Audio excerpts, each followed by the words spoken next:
क्यों कुछ सिचुएशन में हमारे रोंगटे यानी गूज बम्स आ जाते हैं?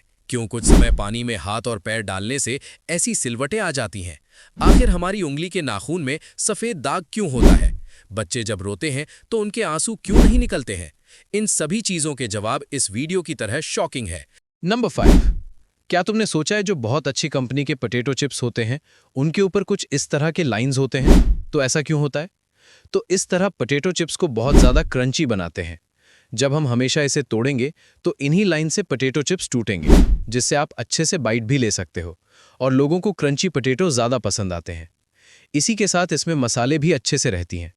अगर चिप्स प्लेन होगी तो मसाले स्लिप होकर पैकेट के नीचे चला जाएगा। इसीलिए जो अच्छी क्वालिटी के पोटैटो चिप्स होते हैं उनमें ही ये होता है, क्योंकि सिर्फ नमक वाले पोटैटो चिप्स में ही बनाने की ज़रूरत नहीं पड़ती। और इसी के साथ इंसानों की साइकोलॉजी के साथ भी काम करता है, क्योंकि ऐसे पोटैटो चिप्स ज़्यादा अट्रैक्टिव लगते हैं। नंबर 4। क्या तुमने कभी सोचा है कि ज्यादातर सिक्कों के किनारों पर छोटे छोटे डिजाइन या ग्रूव्स बने होते हैं? कभी सीधी लाइन या जिगजैग या कटी फटी एजेस। ये सिर्फ डेकोरेशन नहीं है, इसके पीछे एक खतरनाक रीजन है। असल में पुराने जमाने में सिक्के सोने चांदी जैसी बहुमूल्य धातु से बनती थीं, और कुछ चालाक लोग उनमें से थोड़ा थोड़ा सोना काटकर चोरी कर लेते थे। इससे सिक्के का वजन कम हो जाता था और रियल वैल्यू घट जाती थी। लेकिन ये चोरी पकड़ना मुश्किल था। इसी समस्या का आसान निकालने के लिए सिक्कों के किनारे पर डिजाइन या ग्रूव्स बनाने का चलन शुरू हुआ। अब अगर किसी ने सिक्के का किनारा काटा तो वो तुरंत पता चल जाता और सिक्का कटा हुआ या नकली साबित हो जाता था।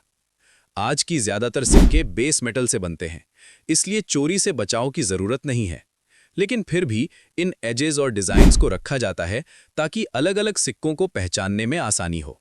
और यही नहीं है, ये डिजाइन विजुअली इंपेयर्ड लोगों के लिए भी मददगार है, क्योंकि अलग अलग सिक्कों की एजेस अलग अलग होती है, जिससे विजुअली इंपेयर्ड लोग बिना देखे सिर्फ छूकर पहचान सकते हैं कि कौन सा सिक्का उनके हाथ में है।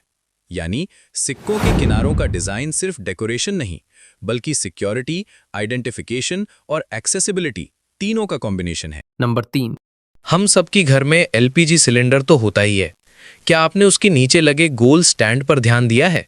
और उस स्टैंड में छोटे छोटे छेद होते हैं, वो क्यों बनाई जाती हैं? दरअसल जब सिलेंडर लंबी समय तक जमीन पर रखा रहता है तो उसके नीचे नमी या पानी जमा हो सकता है। अगर ये नमी अंदर फंस जाए तो सिलेंडर में जंग लगने का खतरा होता है। अमेजिंग फैक्ट के लिए लाइक, सब्सक्राइब और शेयर करें। मिलते हैं ऐसी ही अमेजिंग वीडियो के